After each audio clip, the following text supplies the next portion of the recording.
We have to understand what is causing the insulin resistance. And so I'll just talk about that because it kind of wraps back to seed oils. And I'm sorry this has been so technical and such a long story, but it's a big Gordian knot, all of this. So I mentioned this earlier, metabolic dysfunction, insulin resistance, this primarily happens at the level of the mitochondria. If you cannot take substrate from food, which is glucose or fatty acids, and process them into NADH and FADH2 and move those electrons through the electron transport chain to make ATP, you are going to become insulin resistant. So how does that get broken? It gets broken in two major ways. The first of these is seed oils, and the second of those is sugar. And I'll talk about sugar in a minute next. Seed oils, I think, are a problem at the level of the mitochondria because that linoleic acid is the most common, most abundant polyunsaturated fat that we consume today as Westernized Americans. And that linoleic acid accumulates in the membranes of the mitochondria. And there's evidence from animal models and cell culture that when you have excess linoleic acid from seed oils in the mitochondrial membrane, you get proton leak. And the whole point of the electron transport chain is to create a gradient that the protons can flow down to make ATP.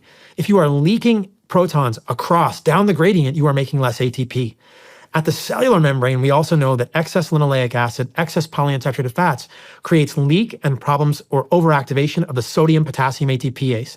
That's all very technical, but suffice it to say that my concern is that when you stuff yourself full of seed oils, you are creating an ATP leak in your body. You are not producing energy as well.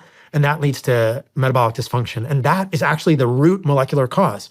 What's the solution? Stop eating so much linoleic acid. Return to a historically accurate, a historically consistent amount of fat. We're doing these historically inappropriate things, right? We're doing historically inappropriate lights. We're doing historically inappropriate types of fat. Humans are meant to be eating a mix of saturated fat and monounsaturated fat with a little bit of polyunsaturated fats. We have far too much polyunsaturated fat today, and I think that's driving, at a molecular level, the mitochondrial dysfunction that is underlying insulin resistance and metabolic dysfunction. So the solution is simple. Return to what you've always been doing. Remember that seed oils also increase the propensity of LDL to oxidize when it gets in that arterial wall. So in so many ways, this historically horrible industrial processed oil full of hexane, benzene derivatives, oxidized oils, antimony from the plastic it's being stored in that humans have never been exposed to, which is being sold to you as safe and healthy by Harvard and Mayo because it lowers your cholesterol based on a faulty paradigm of atherosclerosis, is a major, major driver of illness in humans today. Wow. So that's the seed oil story.